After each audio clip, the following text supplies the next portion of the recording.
Bienvenue au podcast Premier Visionnement. Aujourd'hui, on parle de la franchise Gremlins. There's 3 rules you've got to follow. Keep him out of the light. Keep him away from water. Never feed him after midnight. Bien entendu, avant de commencer à écouter le podcast, je vous suggère fortement d'écouter le film car on va spoiler le film complètement. Bonne écoute.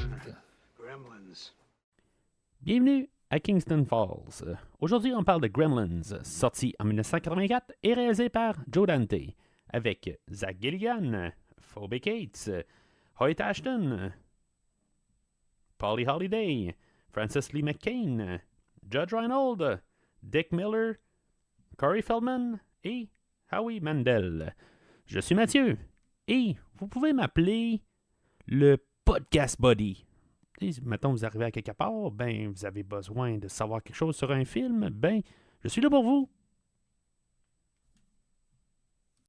Alors, bienvenue au podcast. Aujourd'hui, on parle de Gremlins. Dans le fond, c'est le temps des fêtes, fait que c'est le temps de se trouver un film là, pour les festivités, fait que pourquoi pas Gremlins?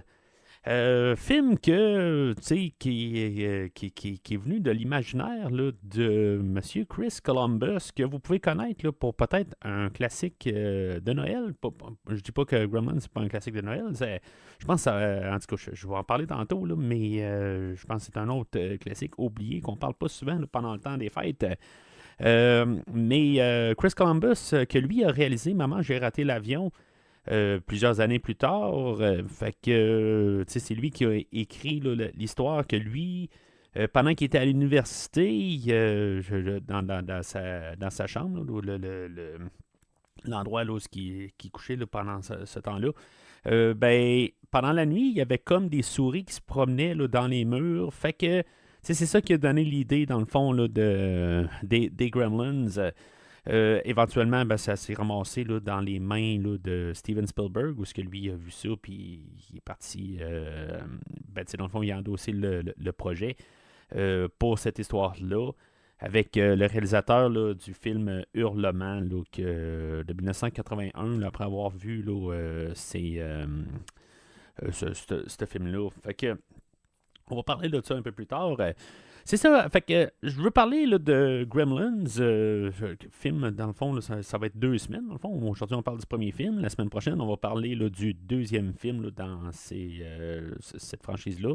Éventuellement, on va peut-être avoir un Gremlins 3. Je vais donner tantôt un peu, là, peut-être là, des idées où est-ce qu'on peut s'en aller, là, avec le troisième film. Là. C'est ce que je vais... Pour ça ou pas, ça va être autre chose aussi. Mais des idées que j'ai, d'après moi, là, c'est comme ça qu'on va s'en aller. Fait que je vais parler de ça tantôt. Si c'est la première fois, des fois, que vous embarquez pour le podcast, Gremlins, là, c'était quelque chose là, qui vous a attiré pour aujourd'hui, ben, je vous dirigerai là, vers le site internet du podcast, premiervisionnement.com. Sur ce site-là, ben, vous allez trouver tous les liens directs, là, qu'est-ce qui a été couvert au podcast. Il y a quelques invités au travers du podcast, là, comme que j'ai fait là, quelques films de DC, notamment là, le film de Blue Beetle et de The Flash, où j'ai eu Steven du podcast Cinérum. Vous allez avoir des liens directs là, sur le site là, pour pouvoir télécharger ces podcasts-là, mais aussi en ce moment, ben, on a les Godzilla, un film de Godzilla, Godzilla Minus One. Que je n'ai pas encore couvert, mais j'ai fait une rétrospective sur les films de Godzilla. Fait que vous pouvez vous rendre sur le site internet du podcast. Vous allez avoir des liens directs là, où j'ai couvert la plupart des films là, avec Christophe Lassens du podcast Fantastica. Sinon, ben, vous avez des liens là, pour toutes les autres rétrospectives là, que j'ai couvertes au cours des années. Ça vous facilite tout simplement la tâche. Vous pouvez toujours prendre un feed RSS là, ou un feed là, sur Spotify ou n'importe quoi pour pouvoir trouver tous les épisodes. C'est juste que ça va vous faciliter la tâche là, pour tout retrouver ce qui a été couvert. En même temps, ben, vous pouvez suivre le podcast sur les réseaux sociaux, Facebook, Twitter et Instagram. Fait que on va commencer à parler du film dans quelques secondes. Avant de commencer à parler, là, je vais... parce que je parlais de Steven de Cinérum. Prochainement, je vais couvrir... on va commencer notre podcast là, sur Décryptons Smallville.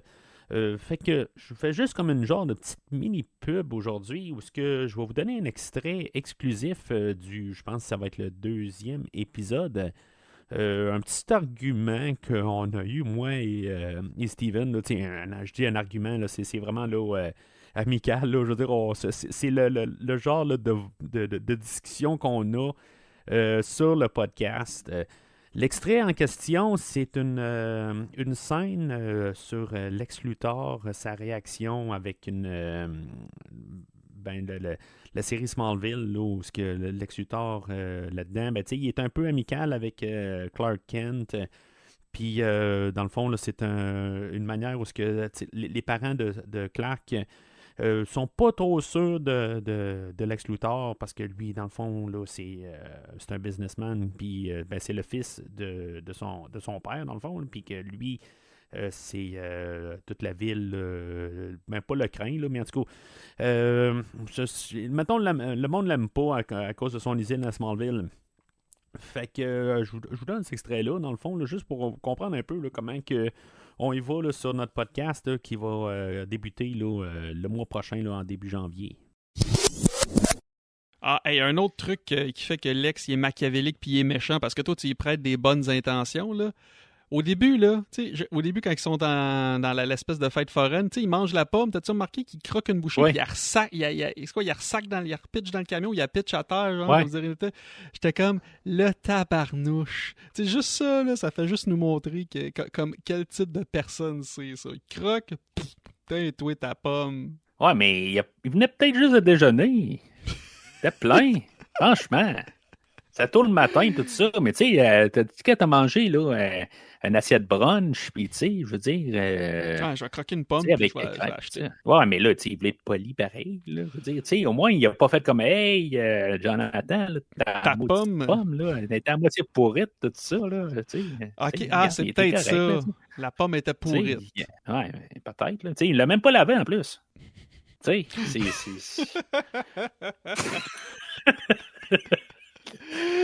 J'ai comme l'impression que tu le défends. pense pas à ça. Ouais. OK. Non, mais tu sais, regarde, il y a quelqu'un qui arrive et dit, hey, veux-tu une pomme? Tu sais, c'est quelqu'un de même, là, t'arriverais, là. Tu sais, puis en plus, Jonathan, oui, il a donné la main, mais tu sais, c'était peut-être juste, il s'est peut-être dit, tu sais, il fait attention aussi, Lex, là, tu sais, je veux dire, il est dans un monde où le monde sont toujours en train de travailler en arrière, faut tout le temps, tu sais, je cherche tout le temps un peu un côté, là, pour pas le descendre, là, mais tu sais, tu sais, puis il est toujours dans l'œil public, tout ça, fait que, tu sais, il cherche tout le temps des fautes, tout ça, puis là, tu sais, il aurait pu dire, tu sais, il voulait juste m'approcher en me donnant la main pour que j'aie une confiance, mais tu sais, la pomme... Tu sais, on sait pas, là. Tu sais, il m'aimait pas la semaine passée. Tout d'un coup, hey, il te donne la main, tout ça, des pommes, tout ça. Hey, c'est parce qu'il a vu Blanche-Neige. Il a vu Blanche-Neige, c'est ça. Peut-être. Fait qu'il sait qu'il faut pas manger de pommes. Peut-être. Moi, j'ai pas vu Blanche-Neige. Fait que fais attention. Je n'apprends avec l'épisode d'aujourd'hui. Ouais, c'est ça. Tu n'acceptes pas les pommes. Tu prends pas les pommes, tu sais pas d'où ils viennent. C'est ça. Fait que le film, en revenant là, à Gremlins, comme j'ai dit, ça vient là, de l'idée là, à Chris Columbus. Ça a été un des deux films là, qui ont inspiré beaucoup là, le PG-13. Ce film-là aujourd'hui, là, puis le film que j'ai parlé là, avec Serge là, de Terreur sur le pod, Indiana Jones. Et ben, dans le fond, c'est pas on n'a pas parlé de ce film-là, le Temple maudit. Là. Mais on avait parlé là, les films impairs, là, le 1, le 3 et le 5. Le film aussi est sorti dans la même fin de semaine là, que Ghostbusters. Fait que, tu sais, dans le fond, oui, le film va pas avoir fait autant d'argent là, que Ghostbusters, mais ça va être quand même le film le quatrième le plus rentable là, de l'année.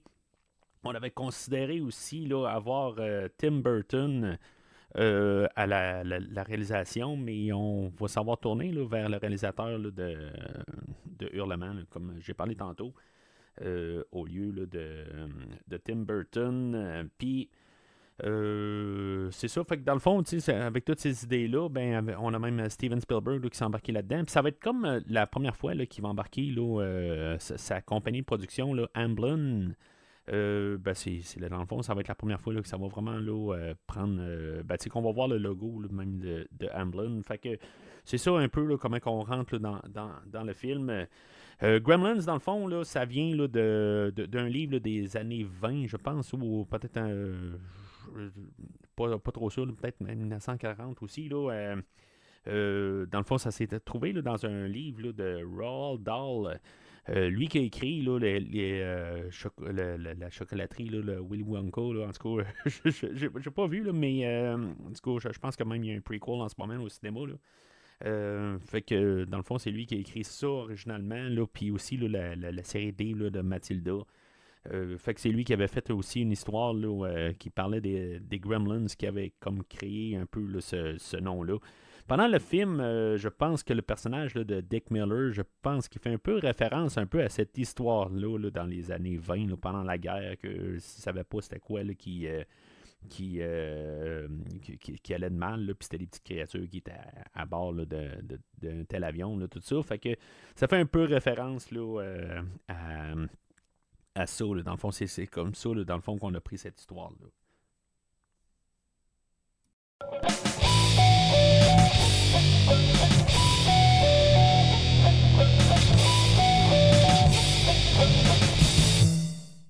Alors, le synopsis du film va comme suit. Le film est centré sur le jeune homme nommé Billy Peltzer qui reçoit un cadeau inhabituel de la part de son père pour Noël, une créature mystérieuse appelée Mogwai. Le Mogwai, qui est baptisé Gizmo, est adorable et amical, mais il vient avec 3 règles strictes. Ne pas l'exposer à la lumière vive, ne pas le mouiller et ne jamais le nourrir après minuit.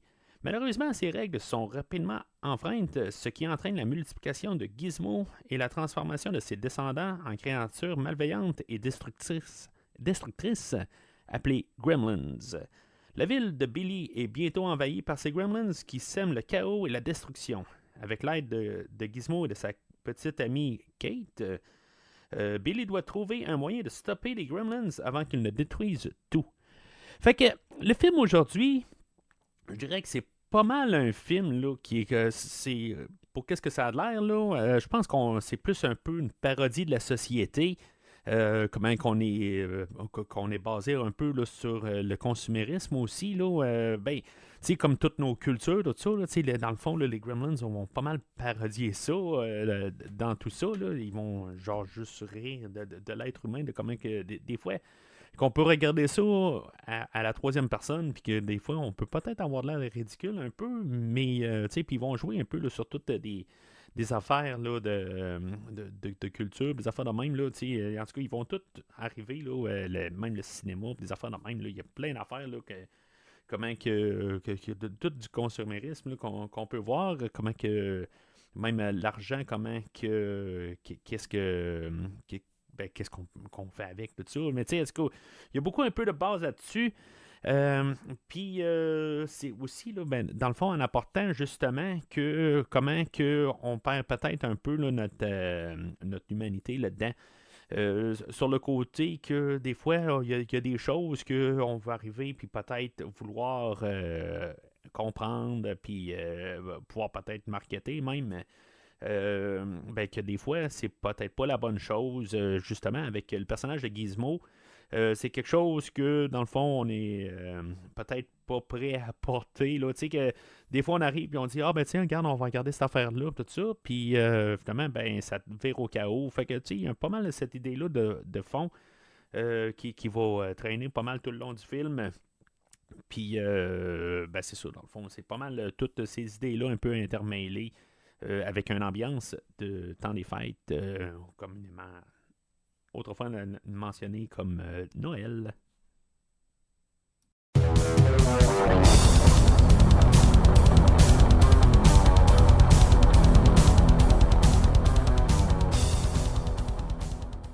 Fait que le film, moi, je l'ai vu quand même une couple de fois, là, surtout dans mon jeune âge à l'époque.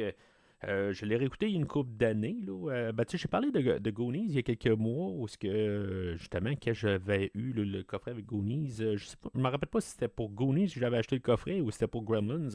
Je pense que c'était pour Gremlins, dans le fond, là, le coffret que j'ai, dans le fond, là, qu'il y a les 3 dessus. Là. Fait que vous pouvez voir là, dans la version là, vidéo. Puis, c'est ça, dans le fond, c'est la dernière fois que je l'ai écouté. Là, ça fait peut-être quelque chose comme 5 ans là, de ça. Mais c'est un film que j'ai quand même vu souvent. J'ai peut-être vu plus souvent le deuxième. En tout cas, j'ai plus de mémoire là, d'avoir vu le deuxième film. Mais le premier film, je l'ai écouté quand même là, quand j'étais jeune. Quand même assez souvent. On avait même à la maison là, quelque chose, je pense que c'est la seule et unique vidéocassette bêta qu'on avait à la maison. Ben, on possédait là, ce film-là en cassette vidéo. Là, en tout cas, ça devait être un prix astronomique là, que mon père a payé. Là. Je ne peux pas croire là, quelque part, là, il doit avoir passé une paye au complet. Là. À l'époque, là, je sais que les vidéocassettes étaient très chères. Là, quelque chose comme 60$ là, pour une cassette. Là. Puis, je parle des cassettes VHS. Là. Mais Beto, à l'époque, là, j'imagine que ça devait être fou. Là, en tout cas. Malheureusement, je peux pas lui demander comment que. Je peux pas demander comment il a payé à l'époque, là, malheureusement.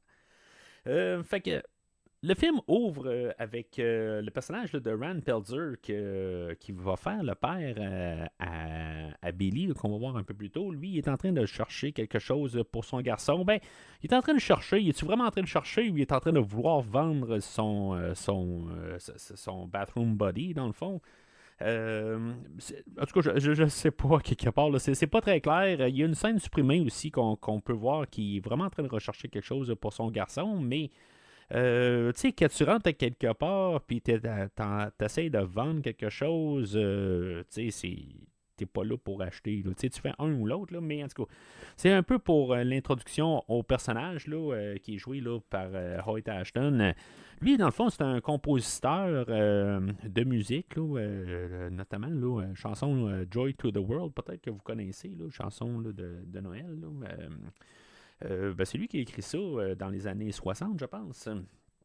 Mais puis c'est ça, tu sais. Il fait le rôle là, d'un inventeur maison qui essaie de trouver là, la chose qu'il va vendre puis qui va le rendre super riche éventuellement. Mais tu sais, on peut voir là, toutes ces inventions au courant du film. Là, ben, tu sais, comme que sa femme en va dire un peu plus tard, que ces applications, ils marchent pour quelques semaines, mais finalement, ben, ils brisent. Là, ils n'ont pas de durabilité. Il y a plusieurs affaires au travers de ça. Là. Il y a le bathroom buddy, là, où il y a comme une brosse à dents, il y a un rasoir, puis il y a de la crème à raser, mais que finalement, ben, c'est pas contrôlé. Mais c'est ça. Il y a toutes sortes d'affaires là, qu'on voit au courant du film. Comme un genre là, de machine là, pour du jus d'orange, d'affaires de même, là, que finalement, ben, on met une orange dedans, puis c'est comme, elle explose après ça, comme s'il y a genre une vingtaine d'oranges dedans. Là, en tout cas, il y a beaucoup là, de comédie qui est faite à partir de là. Le film d'aujourd'hui, c'est un film où ce qu'on voulait arriver, là, puis en mélanger un peu les styles là, de films d'horreur et de films comédie. Essayer de faire un peu l'entre-deux. On a passé un peu le temps là, de horreur sérieux. Je me rappelle pas de Hurlement, là, même si je vous l'ai montré tantôt en vidéo, là, que je l'ai écouté, mais je m'en rappelle pas. Là, ça fait une couple d'années là, que je l'ai écouté. Je pense que je l'ai écouté juste une fois. Là, mais il me semble que c'est un film qui est assez sombre, mais on est dans une époque où ce qu'on veut changer, on s'en va là, vers un peu là, mélanger les styles. Je pense qu'on a on avait comme le Loup-garou de Londres qui avait sorti aussi, là, qui faisait quand même un peu le mélange des styles. Puis c'est ça, dans le fond, on s'en allait là à bras grands ouverts là, avec cette idée-là là, de mélanger là, ben, je veux pas dire le film familial, là, parce que c'est un film qui est comme limite. Là. C'est-tu un film familial, mais c'est-tu un film d'horreur? C'est-tu une comédie? C'est quoi, là? Mais tu sais, c'était pas mal là, un peu là, le temps de ça. Puis c'est ça, fait que finalement, le personnage là, de Rand Peltzer, il est apporté là, dans une boutique là, par un garçon, dans le fond, là, qui est le petit garçon là, du propriétaire de la boutique. Puis lui, quelqu'un va essayer là, de vendre son bathroom buddy, ben éventuellement, ben, il va voir que peut-être la transaction n'a pas l'air à se faire, mais qu'il va être attiré là, par une petite mélodie. Puis que finalement, ben, il va voir qu'il y a une petite créature qui est gardée là, dans le fond de son magasin. C'est pas la seule créature, on voit qu'il y a quand même là, un aquarium avec genre des tarentules dedans, puis il y a quand même toutes sortes d'affaires là, dans ce magasin-là, mais en tout cas, le propriétaire, là, que c'est Monsieur Wing, là, on ne dit jamais son nom, là, mais en tout cas, Monsieur Wing, il parle pas, il fait rien. Là, il n'a pas l'air à vouloir vendre vraiment quelque chose. Mais pourtant, là, son petit garçon, il dit que il faut qu'il vende des affaires. C'est sûr que Ryan qui arrive, là, il veut vraiment juste comme vendre là, son bathroom buddy là, assez. C'est comme ça c'est ce qu'il veut faire là, en bout de ligne. Là. Fait que c'est comme on dirait un peu une pensée là, après là, qui dit ben tu sais je peux acheter ça pour mon garçon aussi là, mais on sait pas exactement là, pourquoi là, c'est quoi vraiment qui l'amène à Chinatown là? C'est-tu vraiment pour acheter quelque chose pour son garçon ou pour essayer de vendre là? En tout cas. Fait que, tu sais, il offre 100$, puis là, ben, tu sais, le Monsieur Wing dit non, puis après ça, il offre un 200$, puis il dit toujours non, dans le fond, là, avec... c'est quelque chose là, qui demande trop de responsabilité pour s'occuper là, du Mogwai. Fait que il dit non, il n'y a pas de prix pour ce qui va être ce qu'on va appeler Gizmo là. Mais en tout cas, ça me faisait penser les responsabilités, ça me faisait penser un petit peu à Spider-Man là, quelques années plus tard, là, où on va reprendre pas mal les mêmes lignes là, dans le film. Là. Peut-être qu'on prend des comics aussi, là. Ça c'est une possibilité. Là. Mais éventuellement, ben, c'est ça. Le petit gars va vendre le Mogwai à Rand Peltzer, puis il va partir de là vers chez lui. Ça va couper, ça va être le générique d'ouverture où on va se ramasser au Courthouse Square, que dans le fond, là, c'est un endroit qui a été utilisé souvent, là, puis j'en ai parlé au podcast là, l'été dernier, là, quand j'ai parlé là, de Escape from LA avec Kurt Russell, le film de John Carpenter, qui est la suite là, de Escape from New York. C'est un endroit là, qui a été construit là, par Warner Brothers, dans le fond. Puis c'est un gros, immense plateau. Là, vous allez comprendre là, tout de suite là, de quoi je parle. Là. C'est le même carré, là, dans le fond, là, de Retour vers le futur, qui a été le film qu'ils ont filmé à le même endroit l'année suivante. C'est vraiment comme où on a l'horloge de l'hôtel de ville. Là. En tout cas, c'est tout ce carré-là. Ben, c'est à la même endroit. C'est juste qu'il a été... on a mis de la neige, puis on change toutes les façades, là, toutes les publicités, les affaires de même. On change par chaque film, mais cet endroit-là, là, le Courthouse Square, ben, c'est un endroit qui est utilisé là, dans genre une trentaine de films. Je vous en nomme une couple de films vite de même. Là. La première fois qu'on l'a utilisé, là, c'est dans le film là, Act of Murder. En 1948, le film To Kill a Mockingbird en 1962, 2 épisodes de Twilight Zone, Psychose 2, on l'a utilisé pour la série Knight Rider, Retour vers le futur, comme j'ai dit, le 1 et le 2. Je ne sais pas si c'était la même place là, dans le futur de Retour vers le futur 2. Je ne sais pas si c'était cet endroit-là qu'on a juste à changer le devant là, des bâtisses, parce qu'il y a quand même un gros changement là, pour cet endroit-là, mais ça se peut que ça soit juste au début. Là. Dans le futur. Après ça, on a Jingle All the Way, Escape from LA, que j'ai parlé, là, comme j'ai dit.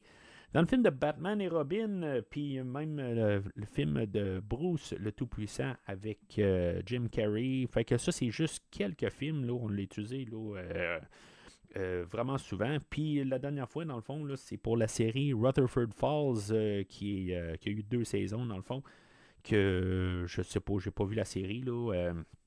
Mais c'est la dernière fois qu'on l'a utilisé là, en 2022. Donc, vous pouvez vous attendre à ce qu'il y ait un nouveau film ou une nouvelle série qui vont utiliser ce plateau-là là, dans un futur. Pendant ce temps-là, ben c'est ça aussi, on a la chanson là, voyons, Darlin' Love, Christmas, Baby Please Come Home, qui est une tune de Noël dans le fond. Là, à chaque fois que j'entends cette chanson-là, je pense tout le temps à Maman, j'ai raté l'avion. Là, mais c'est ça, c'est pas Maman, j'ai raté l'avion, c'est le film de Gremlins. Je vais en profiter pour parler là, de la musique de Jerry Goldsmith. C'est vraiment pas planifié, là, parce que j'ai parlé de Jerry Goldsmith la semaine passée avec le film de Star Trek. Puis que pour des rares fois, j'ai parlé en bien de les mélodies de Jerry Goldsmith. Puis aujourd'hui, ben, je reconnais pas Jerry Goldsmith, honnêtement. Je trouve que ça ressemble plus à la musique là, de Alan Silvestri qui fait la musique de Retour vers le futur, justement. Mais je veux dire, toutes les mélodies qu'il va trouver là, avec comme le Maguire qui fait toute une petite mélodie qui est jouée là, par une fille là, qui dans l'orchestre là, de Jerry Goldsmith. Mais est-ce que toute la mélodie, la musique là, du film aujourd'hui, je veux dire, ça l'aide tellement dans le film, là, ça remet le côté festif. Mais tu sais, qu'il y a quelque chose qui marche pas dedans, un peu cirque. En tout cas, je veux dire, j'aime beaucoup la trame sonore aujourd'hui. Je sais pas ce qui se passe en fin d'année aujourd'hui. Là, c'est juste comme un peu pour me replacer là, sur Jerry Goldsmith que. Ben, tu sais, il y a des trames que j'aime beaucoup. J'aime beaucoup sa trame sonore là, de Rambo, que, dans le fond, qu'il avait déjà fait. Là. Puis, même sa trame sonore de Total Recall. Mais ironiquement, c'était Star Trek que je tripais pas dessus. Mais c'est ça. Fait que M. Goldsmith, c'est lui à la musique aujourd'hui, que je ne reconnais pas du tout. Là. Fait que c'est là aussi qu'on était introduit à notre personnage point de vue, je dirais. Je sais pas si on peut l'appeler principal. Je pense que principal, là, c'est le personnage de Gizmo. Mais personnage point de vue de Billy, là, qui est joué là, par Zach Galligan, qui était à peu près une personne là, à cette époque-là.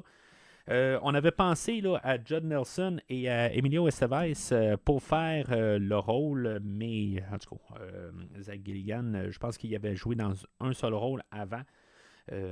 Puis, dans le fond, c'est lui qu'on a choisi pour le film. Là. Je pense que c'est Steven Spielberg lui-même là, qui l'a pointé du doigt avec la chimie là, qu'il faisait avec, dans les tests là, avec Phoebe Cates. Phoebe Cates, justement, là, elle qui est jouée par. Plutôt que le personnage de Kate qui est joué par Phoebe Cates. Que elle, dans le fond, était comme un high. Dans le fond, là, elle est née en 1963 à New York, puis qu'elle avait joué là, dans quelques films juste avant. Dans le fond, là, en 1982, elle avait joué, là, je pense, dans son premier film, le film Paradise. Suite de ça, elle a joué là, dans le film Fast Times at Richmond, que dans le fond, c'est ce film-là qui l'a vraiment propulsé. Puis c'est ça, dans le fond, elle avait un rôle sexuel, si on veut, là, dans ces films-là. Puis c'est ça qu'ils ont eu peur un petit peu de l'apporter dans le film aujourd'hui parce qu'il faut qu'elle apparaisse un petit peu plus prude, peut-être. Là. Je pense que c'est le mot qu'il faut utiliser, là, plus réservé. Puis c'est ça, je veux dire, ça faisait genre 3 rôles qu'elle faisait de suite que était plus dévoilée, mettons. Puis c'est ça, fait que. Ou dévêtu, mettons. Et que c'est ça. Ils n'étaient pas trop sûrs, mais justement, ben c'est ça, tu sais, qui se sont dit, bon, ben ça fait un peu plus peut-être la fille d'à côté, mais en tout cas, c'est ça. Il y avait peur là, pour ça. Mais finalement, ben, la chimie avec M. Galligan, ben c'est ça. Ils se sont dit, bon, ben c'est parfait, on a notre duo pour le film. En tout cas, d'un côté, je dis duo, mais le personnage de Kate ne sera pas vraiment là. Il va apparaître là, un peu plus tard dans le film. Là, dans le fond, on va l'avoir placé, mais c'est comme. Il faut qu'on ait un couple. C'est tout. Là. En tout cas, c'est ce qui va être un petit peu plate là, du film. Billy, il a son chien Barney là, qui va. Dans le fond, là, qui ont eu un petit peu de misère à travailler avec ce chien-là. Là. Il est réapparu là, dans le film le Pumpkinhead quelques années plus tard là, avec Lance Henriksen. Mais c'est ça. En tout cas, ils ont eu de la misère un peu. Des fois, il fallait qu'ils le trimballent un peu partout. Il y a des scènes où, si on en regarde bien, on peut voir que Zach le traîne avec un genre de fil de canne à pêche là, pour pouvoir l'amener. Là. Fait que, il était un petit peu dur à travailler avec. Il voulait sauter souvent là, sur Gizmo. Il voulait comme le manger. Là, sauf qu'en même temps, ben, avec Gizmo, ben, le chien là, le voyait comme un être vivant aussi. Là, fait que, il y a des fois des réactions qu'il fait, là, c'est juste parce qu'il pense là, que la créature existe vraiment. Là. Fait que c'est quand même le fun un peu là-dessus. Là. En parlant là, de Phoebe Cates, elle a joué là, dans, comme j'ai dit, là, le film Fast Times at Ridgemont, que dans le fond, on a le personnage de Gerald, qui est joué par Judge Reinhold, que lui aussi, il avait joué là, dans ce film-là. Judge Reinhold, vous avez peut-être vu aussi là, dans le film là, qui est sorti la même année, là, le flic de Beverly Hills, qu'on va revoir là, l'été prochain. J'essaie de savoir si maintenant je vais être capable de le fitter dans l'horaire. Je pense que je vais m'arranger là, pour le fitter dans l'horaire, là, faire peut-être là, les 4 films là, de ce flic de Beverly Hills là, l'été prochain. Puis c'est ça, fait qu'on a on voit que le travail là, à Billy et à Kate, là, c'est de travailler dans une banque que dans le fond, là, ils craignent quasiment là, la Madame Deagle. Madame Deagle, elle, c'est pas trop clair. Là. Dans le fond, c'est juste pour avoir une méchante madame là, dans le film. C'est un peu plus. Dans les scènes supprimées, on comprend un peu plus qu'est-ce qu'elle veut faire. Dans le fond, là, son mari, je crois que, d'après ce que je peux comprendre, parce que c'est pas très clair, là, il y avait une usine qui créait qui faisait du macaroni, dans le fond, là, une usine à pâte, là, genre, qui a fermé, qui a beaucoup de travailleurs qui étaient là dans ce village-là pour travailler à cette usine-là. Le fait que cette usine-là a fermé, ben, que les gens n'ont pas là, de revenus. Puis elle, là-dedans, qu'est-ce qu'elle veut faire, là, ultimement, c'est que les gens, que dans le fond, que la banque rachète leur, ben, dans le fond, qu'ils rachètent leur maison. Puis que finalement, ben, elle est en train de faire affaire avec une nouvelle entreprise pour pouvoir racheter là, les terrains pour pouvoir construire une autre entreprise. Fait qu'en tout cas, c'est un peu superflu. Ça n'a pas vraiment de rapport. Là, dans le fond, dans ce qu'on est supposé de comprendre, là, finalement, quand on a coupé le film là, avec l'édition qu'on peut voir, ben c'est juste une méchante madame qui, en bout de ligne, là, qui a vu tuer là, le chien à Billy, là, tout simplement, là, que dans le fond, est très cruel. Là. C'est ça qu'on va comprendre là, avec toutes les scènes du début. Mais c'est une madame qui est très à l'argent aussi. Là, plus tard, on va voir là, qu'elle a des chats et qu'elle les nomme toutes après tout de l'argent, dans le fond. Là, je ne me rappelle pas des noms, là, mais il doit y avoir argent canadien, argent américain, des pesos, des yens. En tout cas, je n'ai pas noté, là, mais c'est ça, en bout de ligne, là, c'est vraiment obsédé là, par l'argent. Puis éventuellement, ben, c'est ça. Elle va avoir ça va y revenir au visage là, dans tout ça. Puis c'est ça. Fait que dans le fond, c'est pas mal ça là, l'introduction là, de pas mal tout le film. Fait que après, dans le fond, toute l'introduction là, de toute la mise en place, là, pas mal tout, là, c'est là où, dans le fond, là, Rand Pelzer, il rentre dans la maison. On a eu l'introduction là, de la mère là, de la famille là, que vous avez peut-être vu là, justement là, l'année suivante là, dans Retour vers le futur là, qui fait la mère là, de Lorraine, là, la grand-mère à Marty dans le fond. Puis c'est ça dans le fond, fait qu'il arrive là, pour finalement là, donner là, à l'avance là, le cadeau de Noël là, pour Billy, qui est finalement ben, le Mogwai qu'on va avoir baptisé Gizmo. Le fameux Gizmo que, dans le fond, au début, là, on voulait que ce soit un singe, dans le fond, qui soit déguisé, dans le fond. Là, on avait essayé ça là, pour essayer là, de faire des tests, mais finalement, là, le singe qu'ils ont utilisé, là, il commençait à enlever ses affaires, tout ça. En tout cas, ils se sont rendus compte assez rapidement là, qu'ils ne pouvaient pas faire la créature avec avec des singes. Fait qu'ils se sont tournés là, vers des marionnettes. Ils ont pensé à faire du stop motion, mais finalement, il y a juste une scène là, dans le film là, qu'on va avoir utilisé du stop motion, mais tout le restant, là, c'est tout le temps des marionnettes. On va avoir fait, pas juste pour Gizmo, là, on va avoir fait une grosse création, là, dans le fond, là, de je pense à peu près là, 24 pouces, là, pour son visage, pour pouvoir articuler là, plusieurs parties là, de son visage.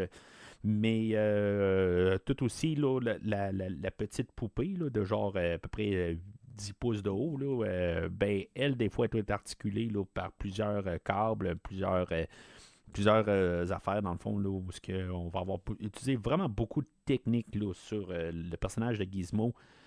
Au courant du film, là, puis même les Gremlins plus tard, il y a beaucoup de techniques là, qui vont avoir été utilisées. Là.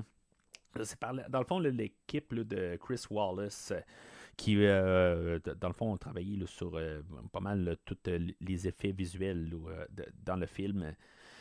Puis honnêtement, là, dans le fini, là, c'est une créature là, qui est remarquable.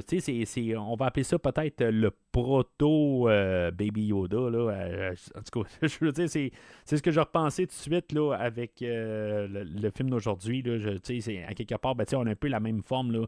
C'est sûr que Yoda avait déjà été créé, mais c'est probablement la poule et l'œuf. Qu'est-ce qui est arrivé avant? Là? Bon, c'est comme on a un peu une version poilue de Yoda, mettons, tu sais. Mais il est cute, il faut le dire, là, à quelque part. Là, il y a toutes des scènes un peu plus tard où que Billy, il y a un peu comment que ça va, la petite dynamique entre eux autres. Il y a pas, il y a une scène, là, dans le fond, là, qui est un peu élargie, où ce que la petite mélodie qui chante, où ce qu'ils vont, il va sortir un petit clavier, puis ils vont jouer dessus ensemble.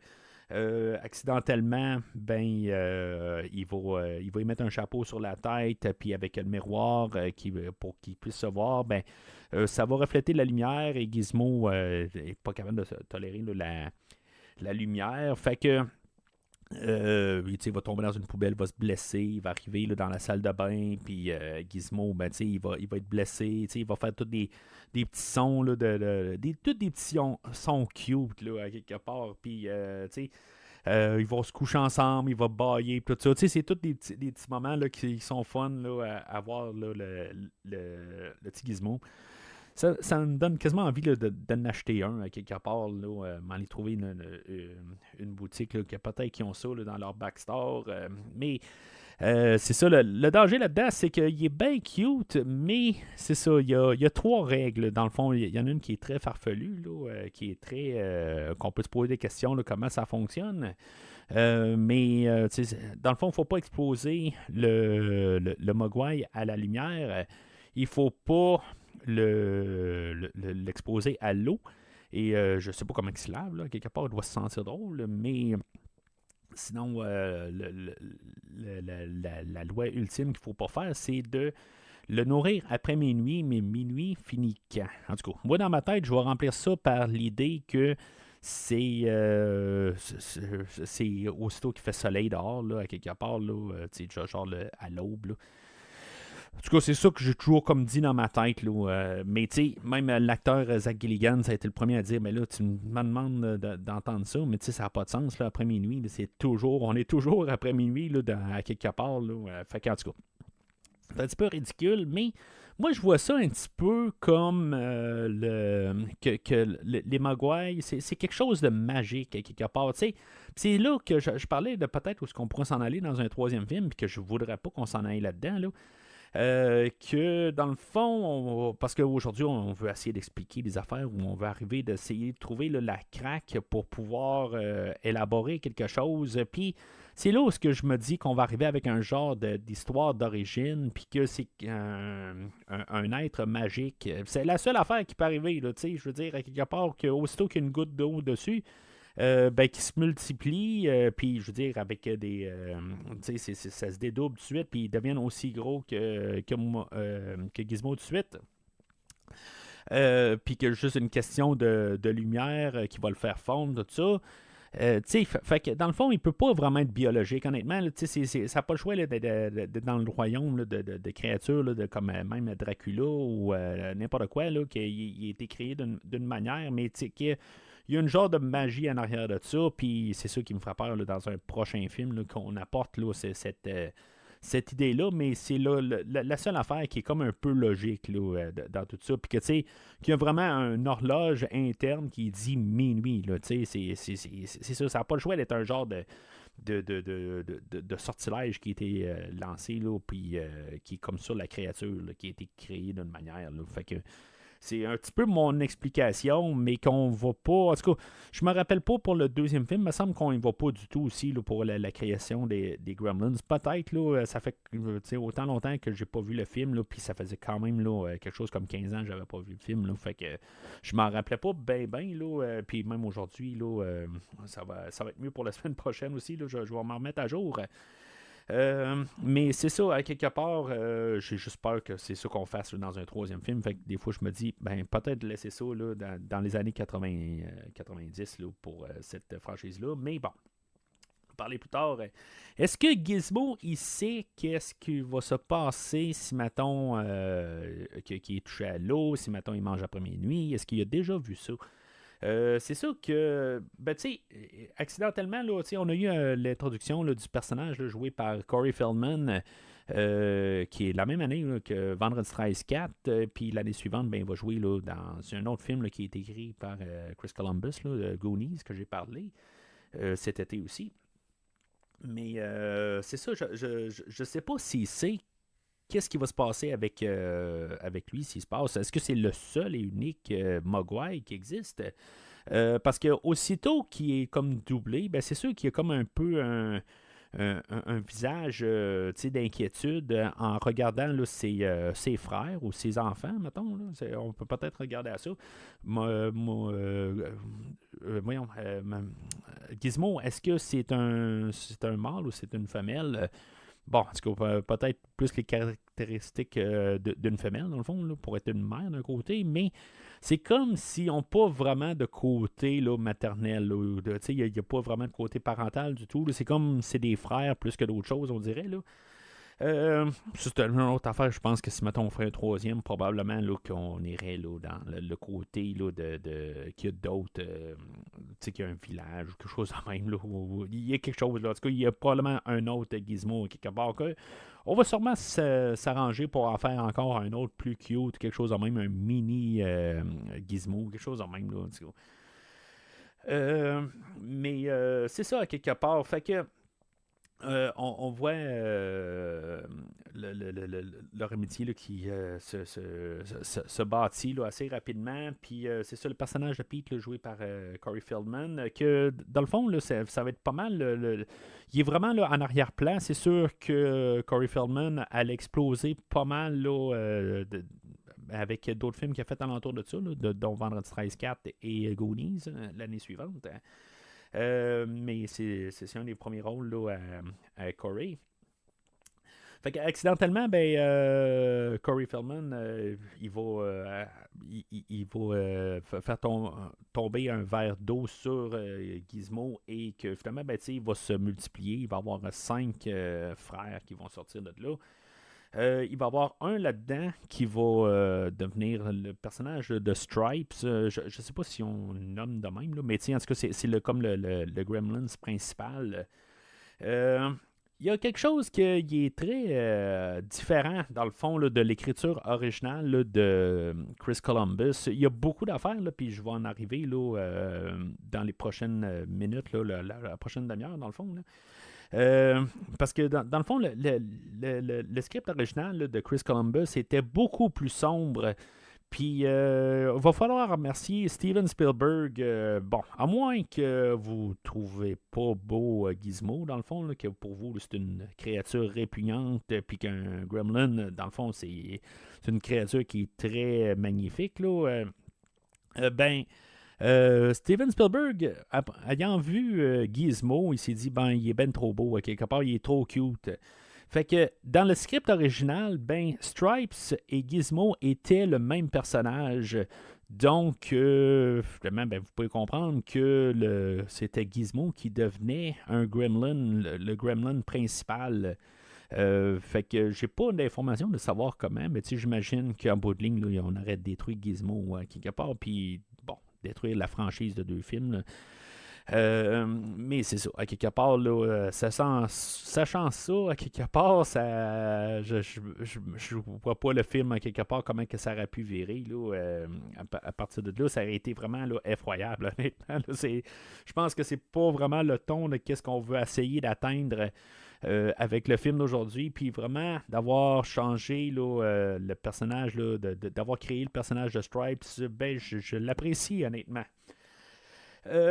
Mais c'est ça, fait que dans tout ça, ben, les 5 Mogwai qui sont créés là-dedans, ben, on voit que ils sont plus maléfiques un peu. Puis c'est quoi la différence entre un Gremlin puis un Mogwai rendu là? Parce que les autres sont vraiment, ils veulent devenir des Gremlins, mais puis ils sont maléfiques un peu. Ils vont accrocher là, le chien Barney sur la galerie là, en face de la maison.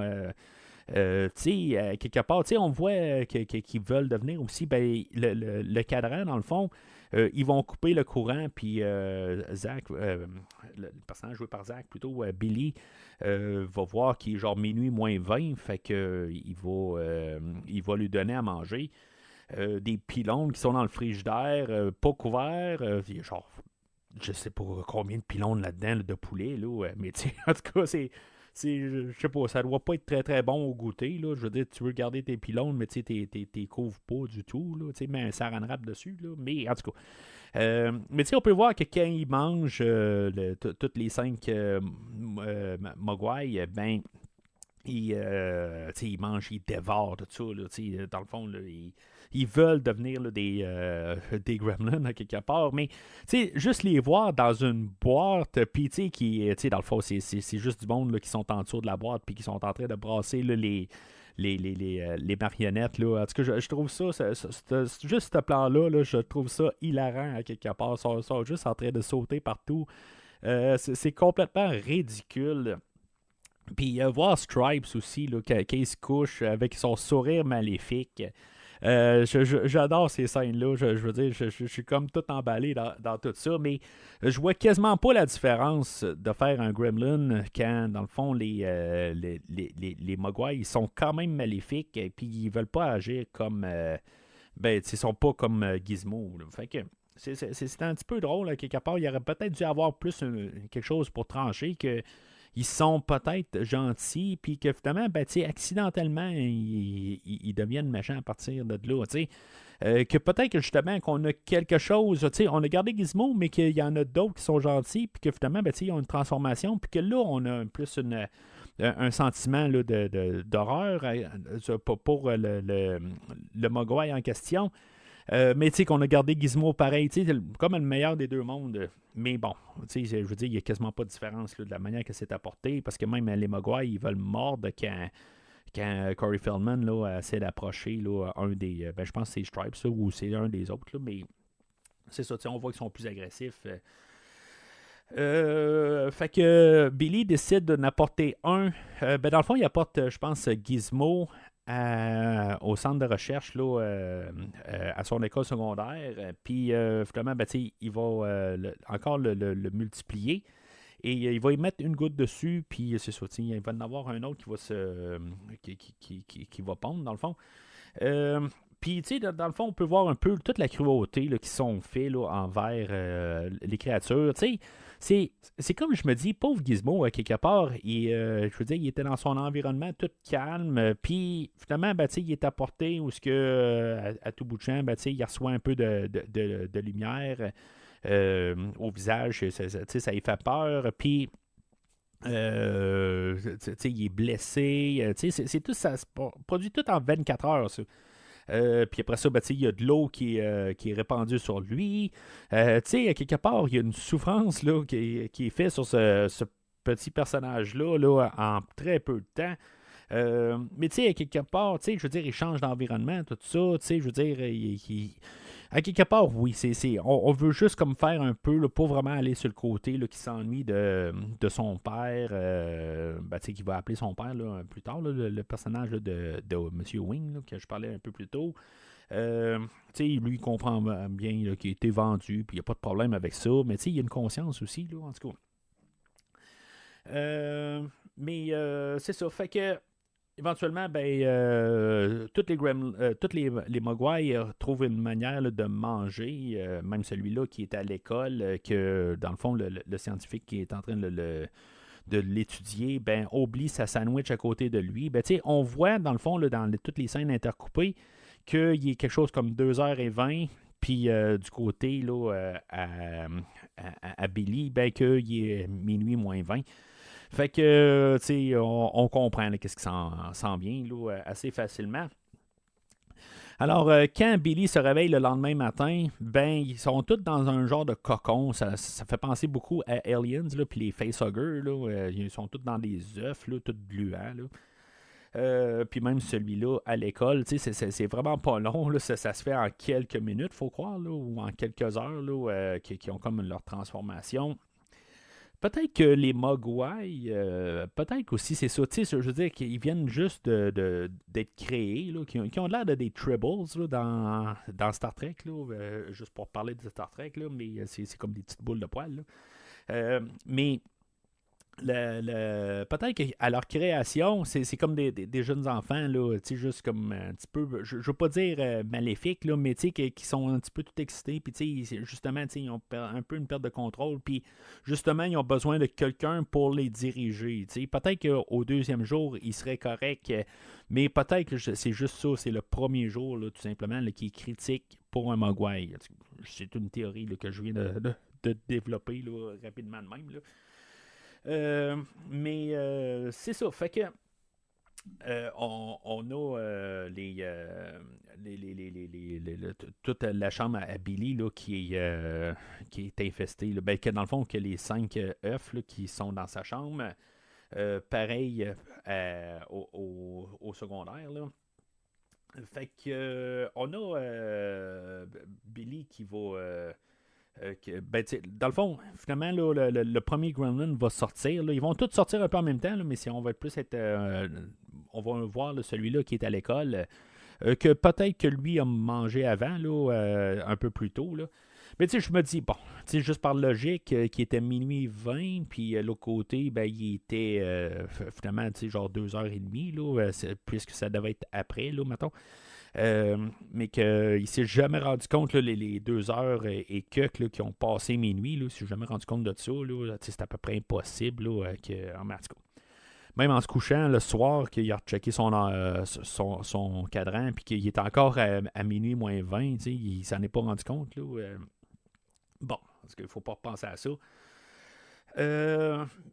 Fait que Billy va se ramasser une fois là, qu'il va. Que les Gremlins sont sortis, mais il va se ramasser à l'école là, pour voir un peu là, de son côté qu'est-ce qui se passe avec le Gremlin qui est gardé là, pour étude.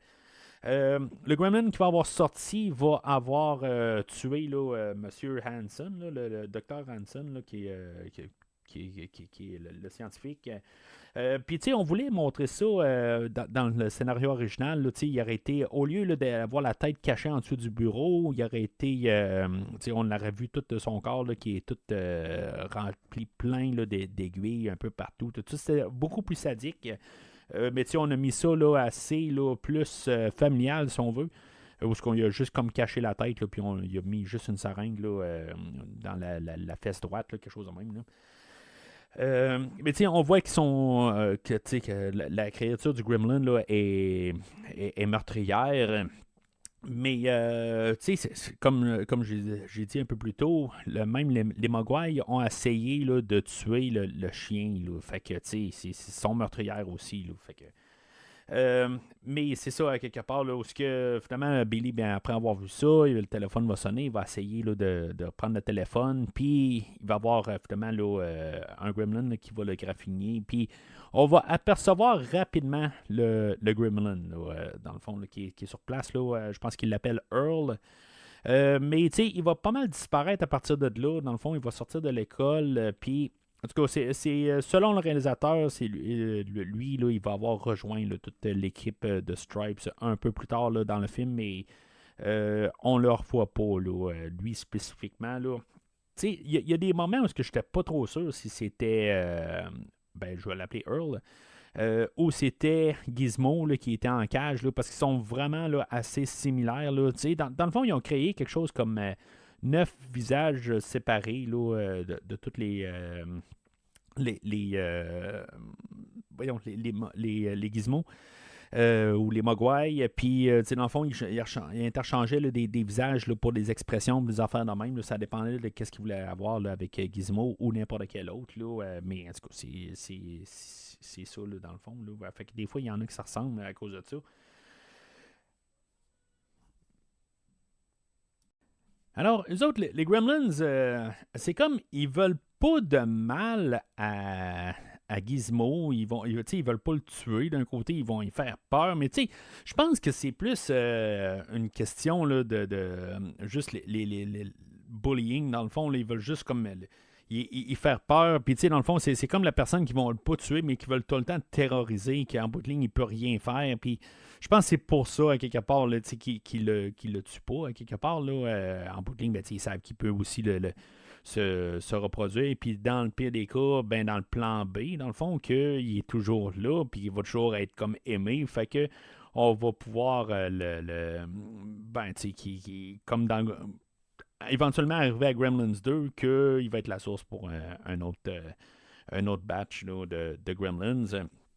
Honnêtement, je pense pas qu'il pense jusqu'à ça, mais l'autre côté, c'est ça. Je pense que c'est plus pour une question là, de le terroriser tout le temps, puis d'avoir quelqu'un qui peut rien faire, contrairement là, à des humains. Là. Fait que c'est là, dans le fond, où que tout le chaos des Gremlins commence. Dans le fond, on va commencer, là, dans le fond, par la maison là, de Billy, où que, dans le fond, la mère est toute seule à la maison, que, finalement, Zach, Billy va l'appeler, puis va dire que, dans le fond, de sortir de la maison, que les Gremlins ont... c'est des créatures dangereuses, mais le temps qu'il puisse le dire, les Gremlins vont avoir coupé là, la communication téléphonique un peu à la vendredi 13, mais en tout cas, juste pour faire un clin d'œil de ce que j'ai parlé tantôt. Mais c'est ça, tu sais, dans le fond, ils prennent Gizmo, puis ils le mettent sur un tableau de dards, puis, tu sais, dans le fond, ils lancent des dards à côté de lui, là, vraiment pour le terroriser. Ils vont le tirer là, dans le chute à linge. Puis là, on peut peut-être se demander s'il va mourir ou pas, là, s'il va être blessé, là, mais tu sais, on va voir plus tard qu'il est tombé sur du linge, là, puis qu'il est très... qui est correct, là. Mais...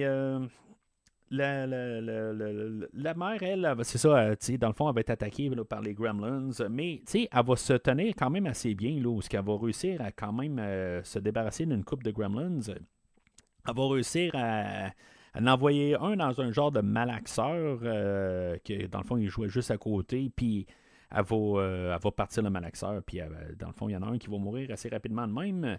Elle va en poignarder un autre, où dans le fond, on a une genre de scène coupée. Là, elle n'est pas sur le Blu-ray, là, mais où il a essayé là, de retirer le couteau là, qu'il avait poignardé. Là, mais c'est assez brutal, un peu comme scène. C'est un petit peu intense. Puis elle va en mettre un autre là, dans le micro-ondes. Fait qu'elle va s'en débarrasser de 3 sur 5, dans le fond. Il y en a un autre là, qui va être dans le sapin de Noël. Puis même à ce jour, quand je monte mon sapin de Noël, je pense toujours à cette scène de Gremlins, à quelque part, qu'il y a un Gremlin qui est caché là, dans le sapin de Noël. Puis finalement, il va être envoyé, là, je pense, là, dans le feu du foyer. Là. Fait que les 4 Gremlins vont être débarrassés là, assez rapidement. Il y a juste Stripes que lui va réussir à se sauver de la maison.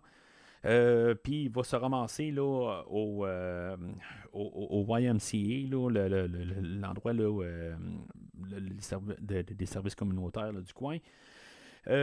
Puis là-dedans, ben, il va trouver une piscine, la piscine communautaire, dans le fond, puis il va sauter dedans, dans le fond. Fait qu'il va se multiplier, puis les autres vont se multiplier, puis ça va se multiplier, puis à quelque part, techniquement, tu sais, je veux dire, c'est quand qu'ils ont dit, bon, ben, c'est assez, on est assez multiplié. Est-ce qu'il y a un fond? Est-ce qu'après 1000, ben, ça finit là? Je sais pas, tu sais.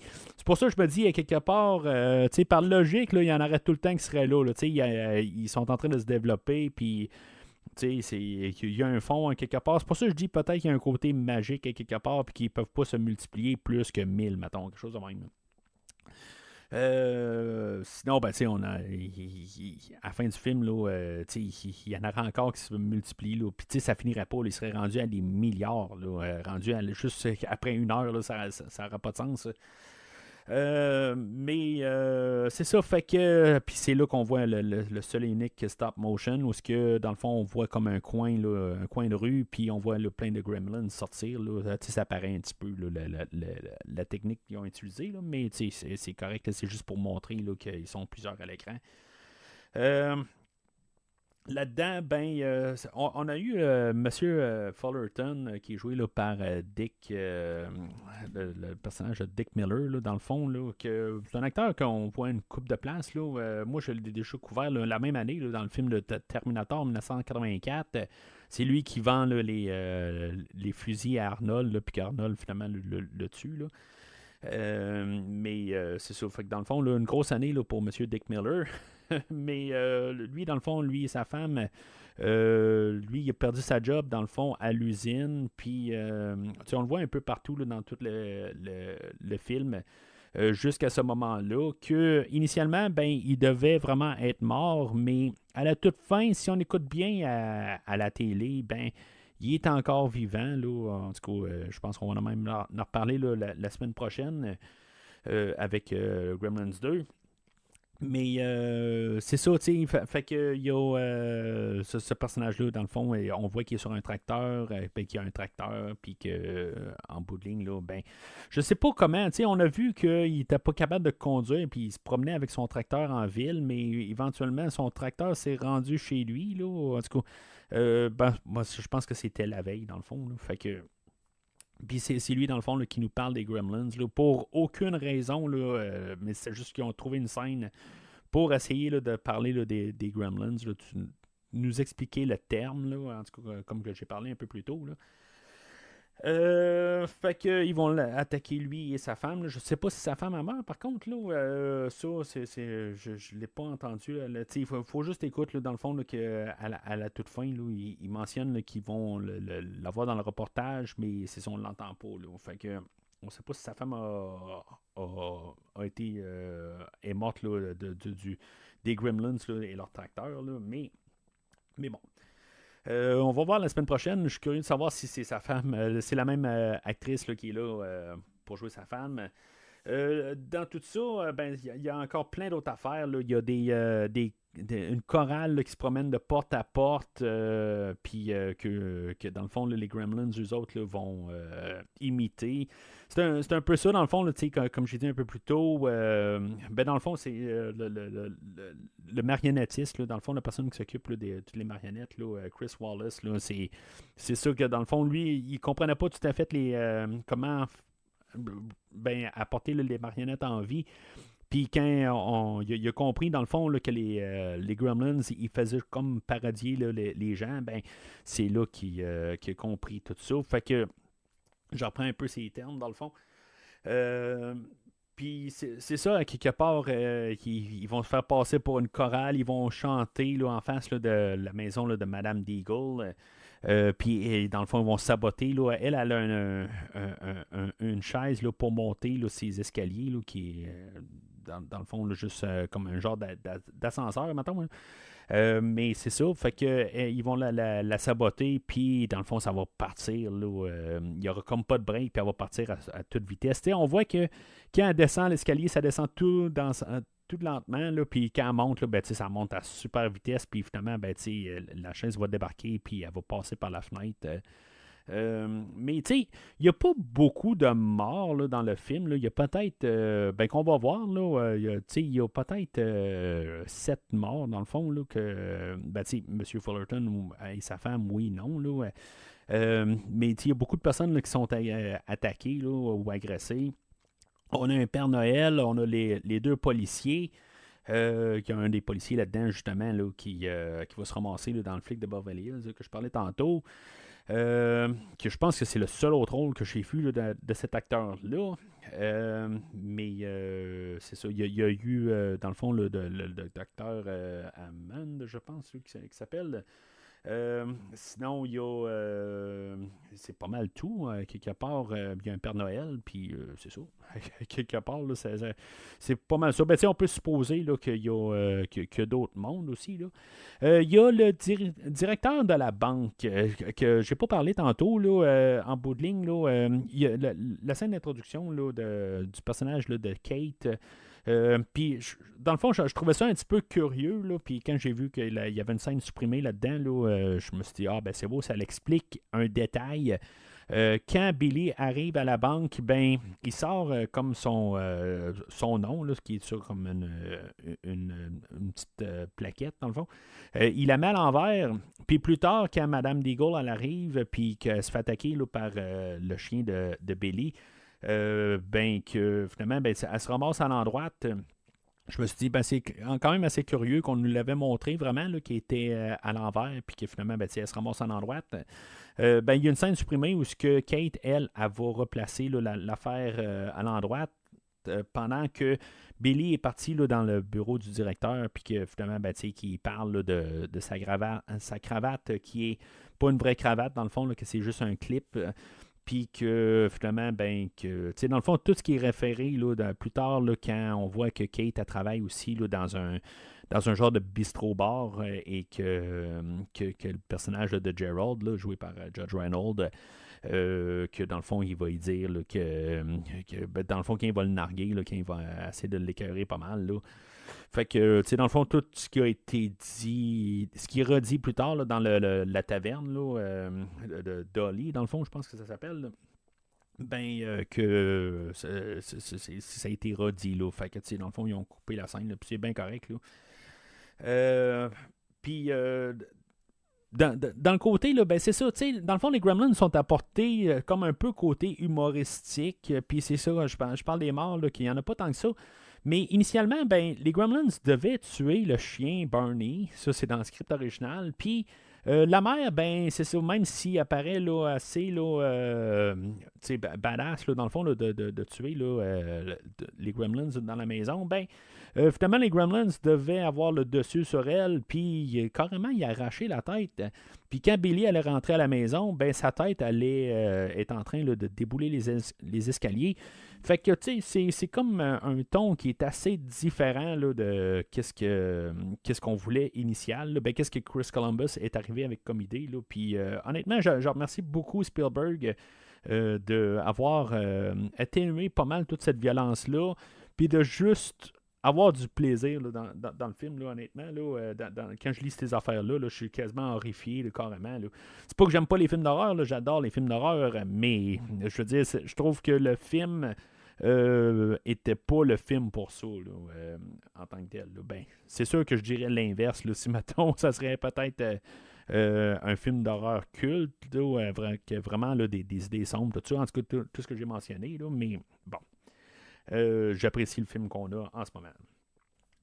Fait que c'est ça. À quelque part, pendant ce temps-là, ben, le personnage là, de Rand Peltzer, lui, il est à une exposition là, ben, dans le fond, pour essayer de vendre ses inventions. Puis là, on a plusieurs caméos là-dedans. Là. On a Spielberg, justement, là, qu'il avait une jambe cassée à l'époque. Puis c'est pour ça qu'il passe là, dans une genre là, de genre de tricycle, là, en tout cas, un genre de bicycle à terre, tout ça. Puis, tu sais, on a même la Time Machine là, d'un film là, des années 40, je pense. Là, en tout cas, comme tous des caméos, là, il y a plusieurs acteurs ou plusieurs réalisateurs qui apparaissent là-dedans. Des personnes qui ont travaillé avec Spielberg. En tout cas, il y a plusieurs affaires. Fait que, dans le fond, on se ramasse là, avec c'est ça, les Gremlins aussi, là, qui fait tout le chaos, qui vont finalement là, se débarrasser des 2 seuls policiers qui sont là. Dans le village, ils vont jouer avec les feux de circulation. Ils vont se ramasser à la taverne chez Dory, là, dans le fond, où ce que Kate elle travaille. Pourquoi est-ce qu'elle sert des breuvages? En tout cas, les breuvages, l'alcool ne fait pas le même effet que l'eau. Là, dans le fond, il faut comprendre, c'est spécifiquement là, de l'eau qui va faire que les gremlins se multiplient. Puis, tu sais, dans le fond, les Gremlins dans la taverne, là, on les voit jouer à l'arcade de Star Wars. Il y a toutes sortes d'affaires. Il y a comme une scène où il y en a un qui fait comme faire un genre de rôle de film noir. Puis l'autre Gremlin à côté arrive avec des marionnettes. La marionnette joue à la marionnette. C'est vraiment complètement n'importe quoi. Là. C'est juste du ridicule. C'est juste... En tout cas, moi, honnêtement, je m'amuse beaucoup dans ces scènes-là. Je trouve que c'est comme un peu le moment qui est comme totalement ridicule. Ça n'a ni queue ni tête. C'est juste que si on pense ça puis on met des humains à ces endroits-là, ben en bout de ligne, il y a des humains qui font ça tout le temps. Je veux dire, c'est comme il y a des... on va dans un bar puis il y a toujours comme le monsieur qui est assis à sa table, puis qui est comme sérieux, puis qui est là avec sa bouteille de Jack Daniels. Puis c'est ça, dans le fond, là, c'est ce qu'on voit là, avec le Gremlins à sa table, puis qu'il y a quelqu'un qui arrive à côté. Puis c'est toutes complètement là, des idées farfelues. Puis honnêtement, je pense que c'est le clou du film. Là. C'est vraiment là, comme tout qu'est-ce que le chaos qui est créé là-dedans. Éventuellement, Billy arrive, puis Kate elle sort de là. Pour une raison, là, c'est elle en a trop. Là. Après avoir reçu une coupe de bouteilles là, qui ont cassé alentour d'elle, puis des bouteilles de bière, puis tout ça, ben, elle en a assez, puis éventuellement, elle décide de sortir de là. Ben, je ne sais pas c'est quoi le déclic qui fait que elle aurait dû sortir peut-être là, depuis que le premier est rentré là, dans la bâtisse, mais bon. Puis c'est pas mal là où, dans le fond, elle va se joindre là, à Billy. On avait vu un peu de flirting un peu plus tôt là, pendant le film. Puis là, ben, c'est là où qui vont se joindre comme équipe. Puis, on savait qu'elle n'aimait pas Noël pour une raison. Puis c'est là qu'elle va nous conter là, l'histoire. C'est une... honnêtement, là, dans les. Quand ils ont essayé de montrer le film à l'avance pour avoir des idées, ben, on aurait demandé là, de couper la scène, là, dans le fond, où elle parle de son passé, puis que son père, dans le fond, est mort dans la cheminée là, en voulant faire le Père Noël. Puis, honnêtement, je trouve que ça n'a juste pas rapport. Là. Même après avoir lu ça, là, avant de l'avoir lu, à quelque part, en écoutant le film là, il y a quelques années, je me rappelle que c'est ça que je pensais. Je me suis dit, ça n'a donc même pas rapport, là, cette partie-là d'histoire. Je comprends qu'en tant que telle, sinon, l'actrice avait absolument rien à faire.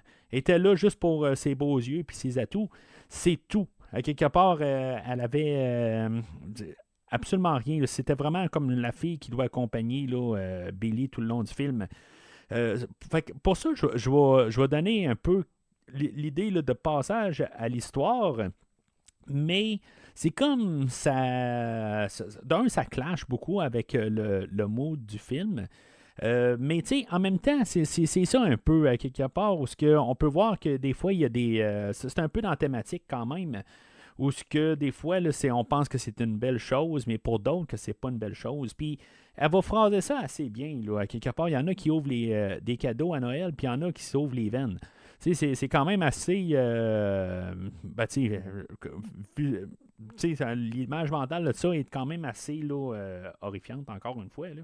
Je trouve que je dis horrifiant un petit peu souvent là, pour le film d'aujourd'hui, là, qui est quand même assez joyeux d'un côté, là, en tout cas qui est très ridicule et très drôle, là, mettons. Là. Fait que c'est le mélange des deux, là, mais là-dedans, ben, c'est ça, dans le fond, ils vont voir un peu tous les ravages des Gremlins là, dans la ville. Puis, il y a une scène supprimée que, dans le fond, le personnage là, de Corey Feldman, lui, dans le fond, il a disparu dans le film. On l'a vu, la dernière fois qu'on le voit, il est en train là, d'empêcher les Gremlins de rentrer chez lui, puis ça finit là pour lui.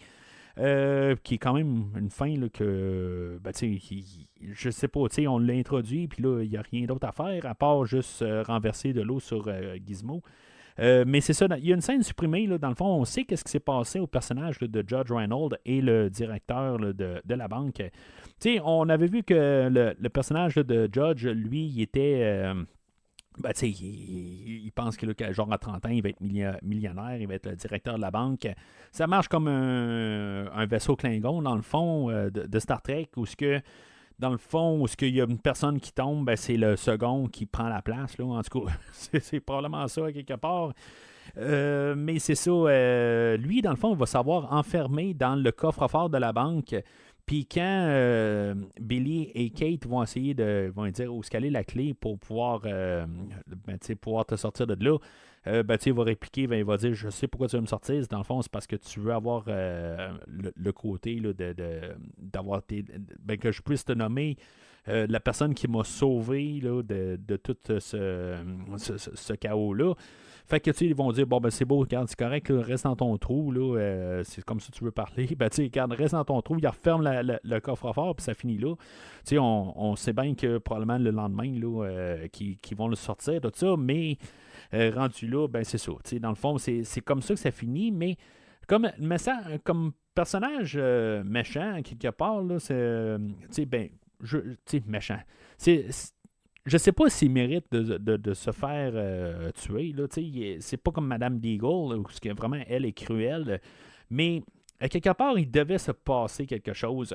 Le directeur, on le voit là, dans cette scène supprimée-là, qui s'est fait tuer là, par les Gremlins. Mais honnêtement, je pense que le personnage là, de Judge aurait dû avoir quelque chose là, par les Gremlins. Il aurait dû avoir vraiment une affaire là, qui le fait que son côté monétaire, là, un peu comme Madame Deagle, là, quelque part.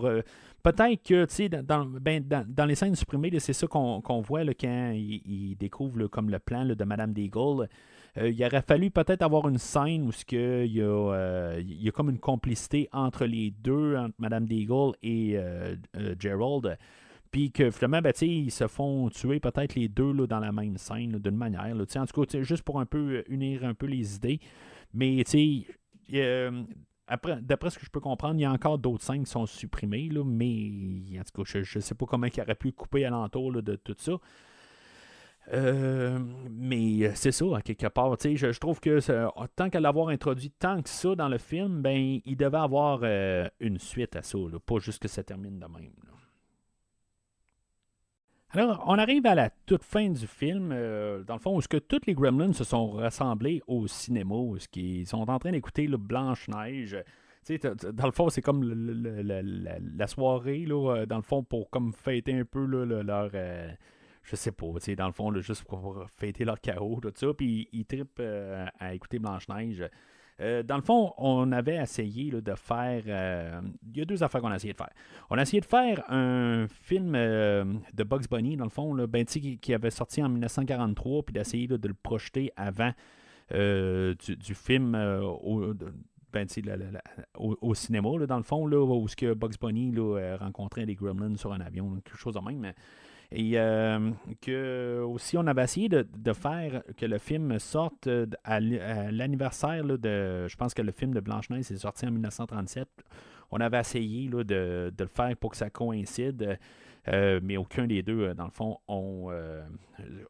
ça n'a pas marché dans les deux cas, mais juste pour justement arriver, là, puis juste un peu un clin d'œil subtil. Fait que, on voit tous les Gremlins. À quelque part, il y en a un qui a genre des oreilles de Mickey Mouse. Il y en a un qui a une... je pense qu'il y en a plus qu'un. Là, ils ont genre des boîtes de popcorn là, sur la tête. Là. C'est complètement ridicule. Là. En tout cas, moi, dans le fond, là, je me dis, là, je parle là, des films que j'ai vus au cinéma là, cette année. Là, Mission Impossible, John Wick. En tout cas, il y a plusieurs films que j'ai vus au courant de l'année. Mais que souvent, le point que je fais, c'est que je trouve que le cinéma, là, il est rendu ridiculement fort.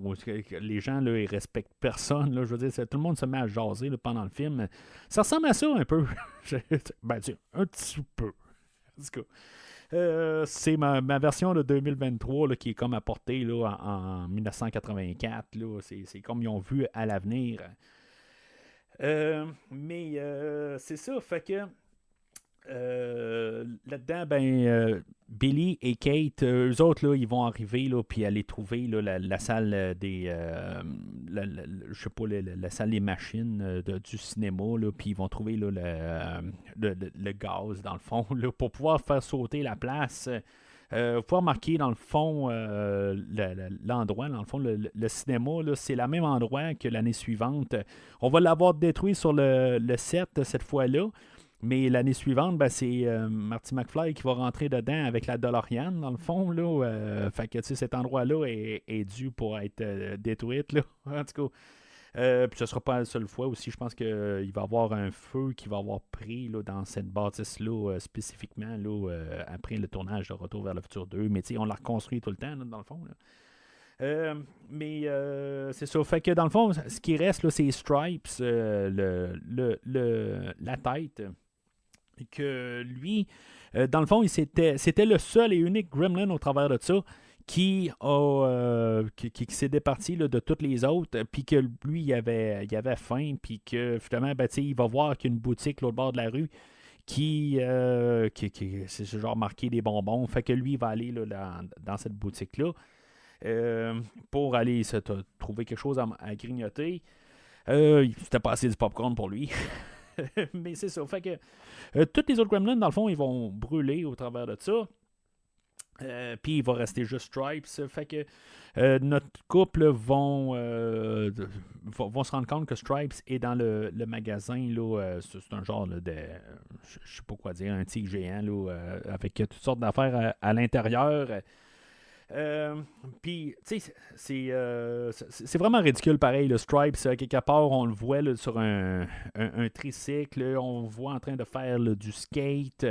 Éventuellement, il va sortir une tronçonneuse. C'est une scène qui n'était pas planifiée. Ça a fait partie des reshoots. Tu sais, Billy, lui, va se protéger d'un bat de baseball en bois. Je pense que la tronçonneuse aurait passé rapidement au travers là, du bâton de baseball, mais bon. Okay, on dirait que c'est plus une tronçonneuse électrique. Là. Peut-être, en tout cas, c'était un commentaire que l'électrique ne fonctionnait pas autant que la tronçonneuse à gaz.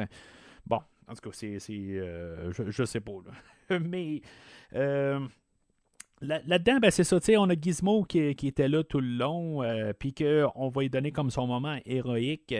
Il va se promener là, dans une voiture de Barbie téléguidée, puis en bout de ligne, c'est lui qui va avoir le moment ultime là, de réussir à tirer là, un des... Parce que là, le soleil s'est levé entre-temps, et que finalement, le Gizmo, lui, avec sa voiture, va s'envoyer, là, il va utiliser là, une pelle là, pour pouvoir utiliser là, comme un genre pas de tremplin, là, mais un jump, là, dans le fond.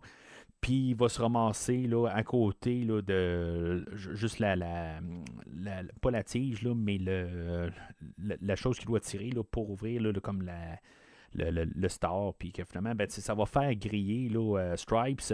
Mais Stripes, il est comme une fontaine d'eau. Puis il y a plus qu'une goutte qui va le toucher. Là, il y a les mains dans l'eau, il y a de l'eau qui éclabousse d'en face. Peut-être qu'un Gremlin, ça marche pas tout à fait comme un Mogwai. Peut-être que il en faut plus que juste avoir une petite éclaboussure. Ça, c'est pas très clair parce que Stripes, lui, pour se multiplier, il a sauté carrément là, dans la piscine. Tandis que Gizmo, lui, c'était juste une goutte là, qu'il avait besoin pour se multiplier. Fait que c'est peut-être ça un petit peu la différence. Là, c'est peut-être le poil qu'il y a sur son visage qu'il faut qu'il soit mouillé aussi. Là, je sais pas, tu sais. Mais c'est ça, à quelque part, là, ça se termine là, assez rapidement. Là, on a quand même une scène là, finale, mais il était supposé d'avoir 2 stars dans le fond pour éliminer là, Stripes, mais on a comme édité le film là, pour que ça soit juste Gizmo qui a le dernier mot là, sur Stripes. Parce qu'à quelque part, c'est ça, on veut que ce soit lui comme le héros du film. Puis malheureusement, Billy, là, à part se faire attaquer par Stripes à coups de tronçonneuse, tu sais, dans le fond, il va l'avoir blessé assez fort aussi, là, parce qu'il va avoir utilisé un genre de tire-balle là, tu sais, pour lancer des balles là, au baseball. Là. Puis ça va lui faire mal assez, puis il va avoir un petit peu de misère à marcher par la suite. Même, il va avoir utilisé une mini-arbalète là, pour l'attaquer avec ça. Fait que Billy il se fait ramasser pas mal, là, mais c'est ça, pas grand-chose pour Kate à la toute fin. Puis, c'est ça, tu sais, dans le fond, c'est un peu, si on a remarqué au tout début du film, pendant que Gizmo et Billy écoutent un film, là, ben, il y avait un film là, avec Clark Gable qui était au volant là, d'une voiture de course. Ben, c'est ça qu'on veut rapporter là, à la toute fin. Là. C'est comme un peu son influence là-dessus. Puis c'est ça, ils vont tirer les rideaux. Puis évidemment, ça va être fini pas mal assez rapide pour Stripes. Puis c'est ça, il y a comme la dernière peur là, où ce qui va sortir de l'eau, puis finalement, il va être. Dans le fond, c'est complètement dégueulasse. Là. C'est comme une version là, papier qu'ils ont utilisé, quelque chose de même, là, puis qu'il y a comme une genre de bulle là, qui va sortir. En tout cas, c'est dégueulasse. Honnêtement, je trouve ça carrément là, dégueulasse.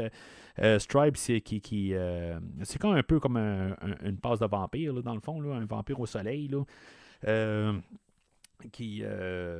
tout cas, ça me fait penser à Vampire, vous avez dit Vampire, là, qui va avoir sorti, je pense, 2 ans plus tard. Là, ça ressemble un peu à la même genre d'affaire. Là. Mais c'est ça. En tout cas, c'est complètement horrible. Fait que tout, dans le fond, on finit ça là, assez rapide aussi. Là. Dans le fond, là, tout le monde retourne à la maison de Billy. Il écoute les reportages à la télé. Puis ils sont pas trop sûrs de savoir qu'est-ce qui s'est passé. Là. Dans le fond, là, la police, c'est pas à propos des Gremlins parce qu'ils sont comme tous décimés. Puis, dans le fond, le grand-père, M. Wing, s'est ramassé dans la maison comme un agent secret, là, tout discrètement. Là, dans le fond, il est à côté d'eux autres. Puis, dans le fond, lui, il vient récupérer Gizmo. Je pense que c'était la meilleure manière de finir le film. Avec des petits moments cute, où ce que, dans le fond, Gizmo va dire bye-bye, Billy. En tout cas, toutes des petites affaires de même, là, juste pour des petits moments là, pour terminer.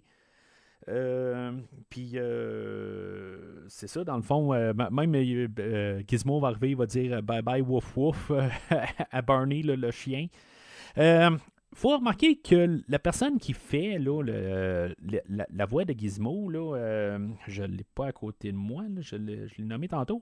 C'est lui qui va avoir fait toutes les voix là, pour plusieurs langues. Dans le fond, je pense que toutes les langues que le film va avoir été traduit, il n'y a pas grand ligne. Là, c'est souvent comme un peu répété là, les mêmes choses là, que l'autre personne a dit, mais c'est la même personne qui dit dans toutes les langues. Il va avoir dit une couple d'affaires là, dans plusieurs langages là, pour pouvoir avoir fait les traductions. Mais tu sais, pour noter aussi les personnes là, qui ont fait des voix, là, comme la voix là, de Stripes, c'est Frank Welker, la personne là, qui fait Megatron là, dans la série là, Transformers. Puis on a aussi là, Michael Winslow aussi qui fait d'autres voix.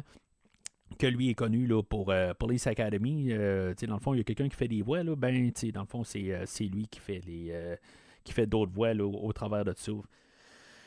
Fait que c'est ça, dans le fond, le film finit pas mal là, avec une narration, dans le fond, là, juste pour un peu là, refermer. Là, dans le fond, le film a commencé avec une narration là, de Rand Pelzer, que lui, il dit son chemin. Puis, dans le fond, c'est lui qui va clôturer aussi le film avec une autre narration là, pour comme nous donner un petit peu un genre d'idée là, sombre quelque part là, que si mettons il y a quelque chose qui marche pas chez vous, peut-être c'est peut-être un gremlin qui est chez vous là, en tout cas c'était une belle manière, puis un beau matte painting là, pour voir là, M. Wing là, qui s'en va là, dans la rue un peu plus loin là.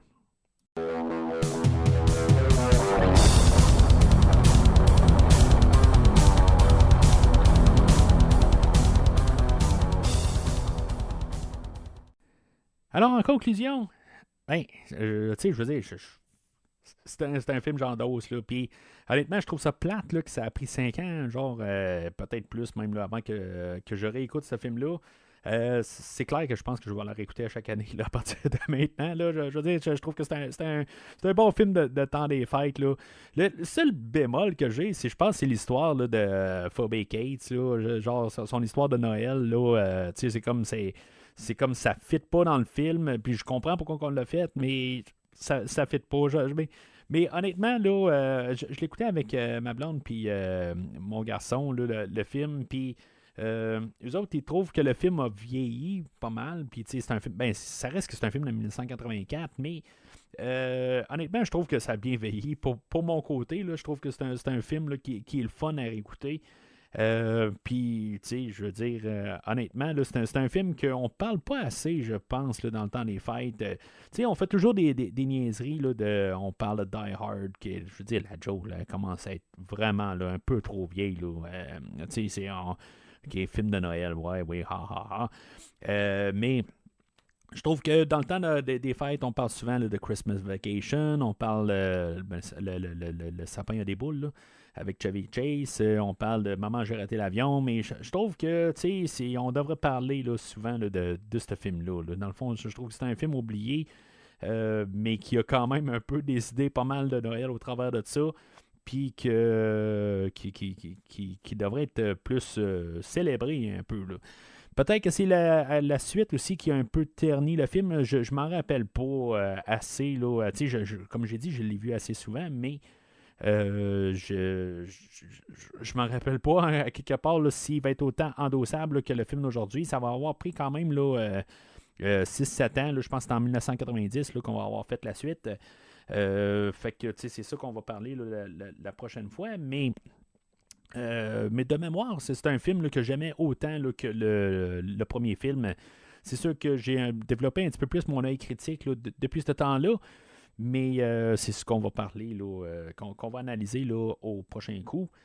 À la suite de ce film-là, ben, on a eu beaucoup de films aussi. Là, on a eu Critters 2 ans plus tard, je ne sais pas si je l'ai mentionné tantôt, là, comme dans le sapin, là, je trouvais que les Gremlins avaient l'air de des Critters, là, mais en tout cas, on a eu Ghoulies, je pense que c'est l'année suivante. On a eu Puppet Master vers la fin, là, je pense que c'était en 1989. On a eu beaucoup là, des petites créatures. Là, c'est devenu un petit peu à mode là, à cette époque-là. Mais c'est ça, puis il y en a d'autres là-dedans. Là. Fait que aussi, ça l'a inspiré là, les Furbies là, dans les débuts des années 90, là, des poupées, là, dans le fond, là, que je pense qu'ils étaient bien populaires à l'époque. Mais c'est ça, fait que c'est ça pour ça. Là. Fait que c'est un film qui a marqué là, son époque. Mais que, curieusement, on parle pas tant que ça. Ben, tu sais, je pense qu'ils ont sorti, là, je vais essayer de peut-être regarder ça là, pour le prochain épisode. Il y a un genre de spécial de Noël, quelque chose de même, là, qui est sorti, je pense, sur Disney+, quelque chose de même, là. Fait que c'est quelque chose, là, qu'on a essayé de rembarquer, puis en tout cas, je vais pousser un petit peu plus, là, pour l'avenir, là, de Gremlins, dans le fond, là, comment on va se diriger vers un Gremlins 3.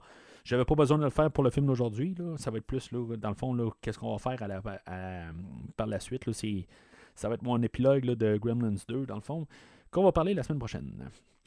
Fait que c'est pas mal tout pour aujourd'hui.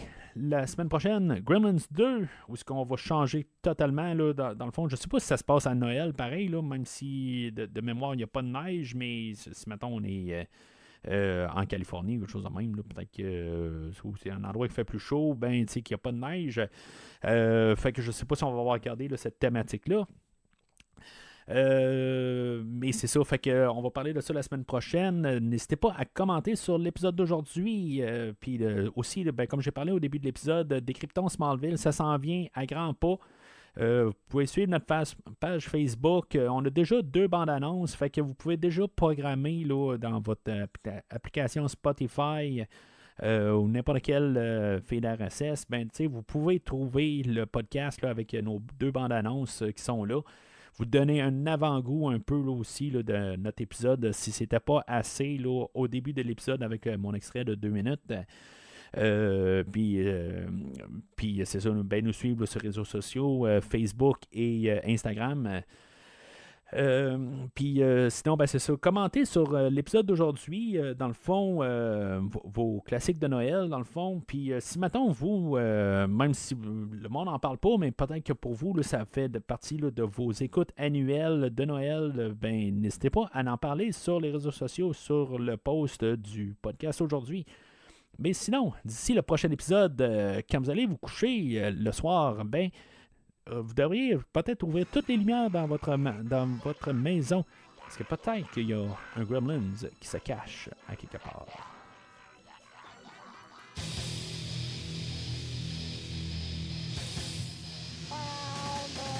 Merci d'avoir écouté cet épisode de Premier Visionnement. J'espère que vous vous êtes bien amusés. Je vous donne rendez-vous la semaine prochaine pour la couverture d'un autre film. Si vous voulez entre-temps regarder le catalogue complet du podcast et télécharger les épisodes passés, rendez-vous sur premiervisionnement.com. Vous pouvez aussi suivre le podcast sur plusieurs plateformes, dont Apple Podcast, Spotify, Podbean, Google Podcast, Amazon Music et YouTube. N'hésitez pas à donner une critique de 5 étoiles sur la plateforme de votre choix. Vous pouvez également suivre Premier Visionnement sur Facebook et Twitter pour rester informé de nouveaux épisodes. Premier Visionnement a besoin de votre aide pour grandir. Vous pouvez partager le podcast avec vos amis qui s'intéressent au cinéma de tout genre. Le podcast a également besoin de votre support monétaire pour continuer. Avec un don de 10$ pour un ou 25$ pour 3 films non franchisés, disponible sur Netflix ou n'importe quel support nécessitant pas un achat, le podcast s'engage à couvrir votre choix dans les 3 mois pour vous remercier de votre don. En espérant vous voir au prochain épisode. So if your air conditioner goes on the fritz or your washing machine blows up or your video recorder conks out, before you call the repairman, turn on all the lights, check all the closets and cupboards, look under all the beds, because you never can tell. There just might be a gremlin in your house.